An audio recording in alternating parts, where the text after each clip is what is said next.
host, RUDEBOY artist. And I am Mrs. MELANINREIGNS. And today we have with us on our first episode, Tasha Cash. What's up, SLT the TALK? How you doing? I'm good, man. I'm glad to be here. And we're glad to have you here. Yes, yes. So Tosh, just tell the people a little bit about yourself. Quick little introduction. I am a Washingtonian, born and raised in uptown Northwest DC. I am an artist, poet, actress, writer, and I took all of the components of the arts that I learned over the years and collaborated into one genre that I would like to call being a poet. First thing that came to my mind, like I know there's a story, and I want to know what it is that inspires you. Art inspires me. People inspire me. Yahweh inspires me. I feel like over the years I've had an opportunity to showcase my talents. And in that, you have a choice on what you want to put out in the world. And based on my background, based on my story, I chose to take a couple steps back and really look at what I want to say and not just putting anything out. And that has kind of honed and trained me to show up in a unique way. With you showing up in that very unique way, can you describe to us a moment where you knew this was your passion, to do performance, to write poetry? I can say how I even got into the arts is because I played sports first. And I was passionate about sports, very passionate at a young age. And I did well in sports. I played basketball. I got hurt. When I got hurt, I tore my meniscus, and I tried to go back out after rehab to play again, and I realized that it just wasn't going to work. Me going back, because I played real hard, and the type of tear that I had, the agility, the work it would have taken to get back, even after doing it one time, I just told myself, I think sports is not it, and I need to hang it up and either be a coach or do something different. From that came me getting into the arts. When I got hurt, I was still in high school, and I had to make a decision. Was I going to be a manager of a sports team, or was I going to go on stage and learn how to act? And I chose going on stage and learning how to act. And from the time that I did that, I made it my business to go to school, and I went to school for professional theater. So I committed to the art after I had to pivot. That makes a lot of sense. So because there was like an energy behind your performance, and I didn't know the theater thing prior to. So now it makes sense because there was really like, your words were powerful, but there was an emphasis on how you paused, and there was an emphasis on how you went about the way you spoke and the way you moved on stage. And so I want to ask you this as well. What is something or one of the things that really inspires you along the way? So not the initial inspiration, but what are some things, or maybe people, what is something like some of the things that you really are able to feed off of and put together different projects and things like that? In my experience, outside of being an athlete, outside of being in the arts, I was able to work in the mental health field, in the healthcare field. The job was at Art Institute for disabled individuals, a day program. And at this day program, I'm thinking I'm going there to be an art teacher. No, I was going there to learn how to service that population. And at that point, I realized that even though you have a gift, you can use it in different ways. So most people that go to school for theater, they end up on TV and film. Some people end up in a business corporate world where they're, teaching corporate people. I felt like God was telling me, Tasha, you're going to be in this healthcare field, and I need you to use your gift to make a difference. And I had to sit with that and learn the difference, because I wanted to get on the big stage, Broadway and all of those things, and it was like, do what you're called to do, but find your purpose. And I found my purpose in intertwining art and health. And I feel like, you know, what you find your purpose, it's always great when you discover yourself in that aspect of life. I heard you mention something about you had an injury during playing sports, and we all know when it comes down to performing, a lot of times, especially poetry or even more drama or theater, there's a lot of pain that goes inside of that. So I want you to tell us and our audience, how do you use that pain to put your work out there? Pain drives poetry. Pain drives art. I believe that people express pain in various different ways, right? You can express it directly, meaning it just pours off of you in your everyday. You can hone it and turn it into something that is an art or a craft or a product. But each one of us take our pain and we turn it into something. I thank God that He just instilled this sense of peace in me, that no matter what I went through, I knew that it wasn't the end. I knew that there was a tomorrow as long as I woke up and had breath in my life. And those are the things that kept me going.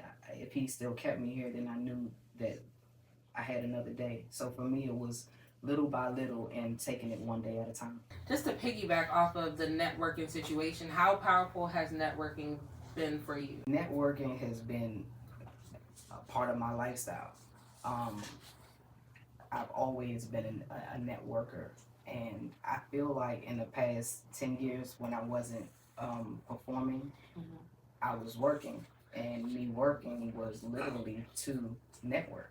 I wasn't just going to work for the check. I knew that in the audiovisual field that I work in, there are people that do camera and do makeup and do costume, and so I want to be around the people that I'm going to be working with in the future. So I will go and take jobs, and I'm paying attention to the people that I'm working with, because at the end of the day, I want to know if you the next person I need to hire, or we need to partner with each other. So that has become my thing. Like anywhere I go, I'm open to communicating with people, or people just talking to me, and you never know who needs what. So I find myself being a connector, whether it's in the arts, whether it's in health, whether it's in law.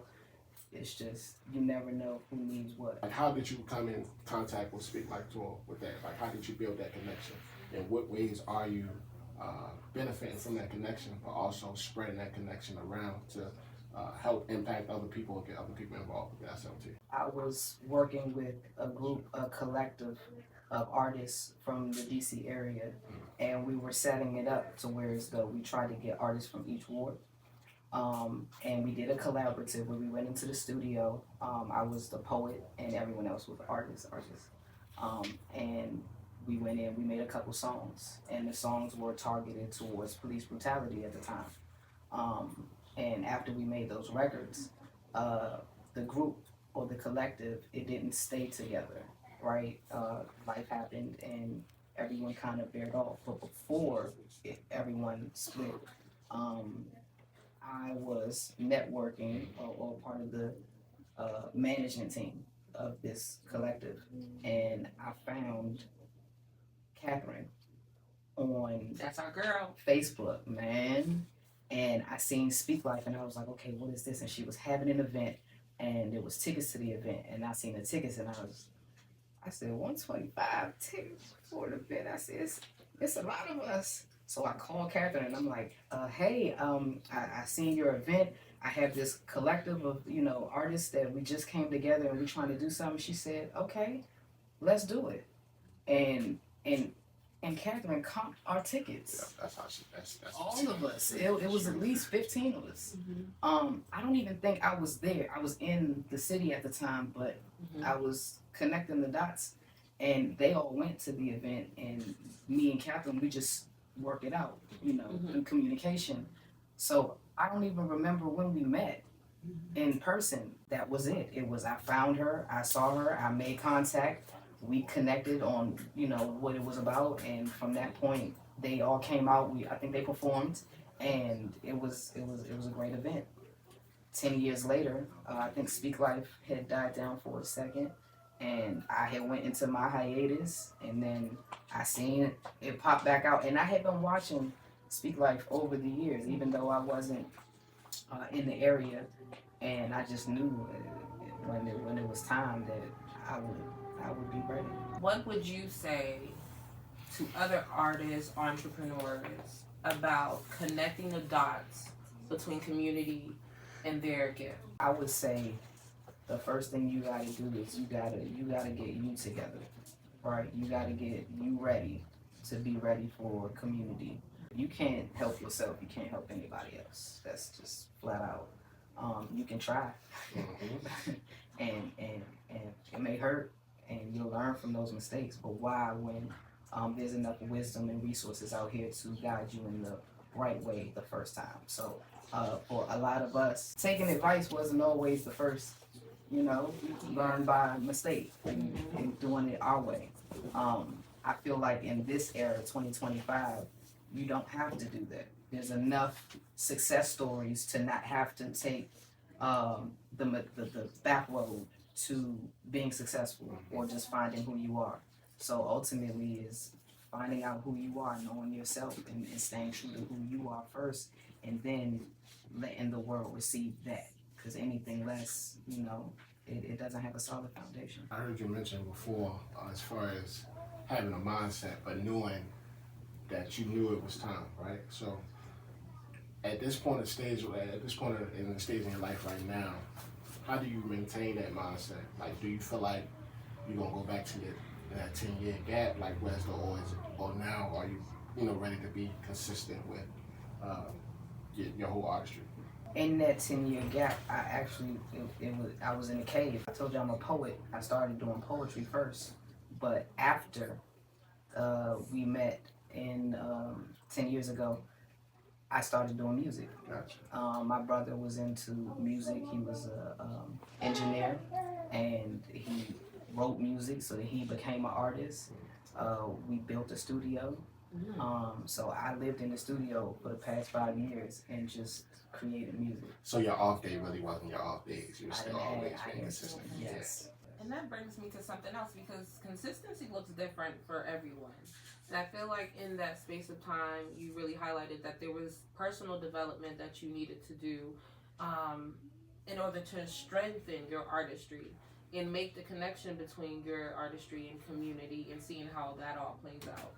So to kind of wrap up, I want to ask you, what advice would you give to your younger self? Put God first.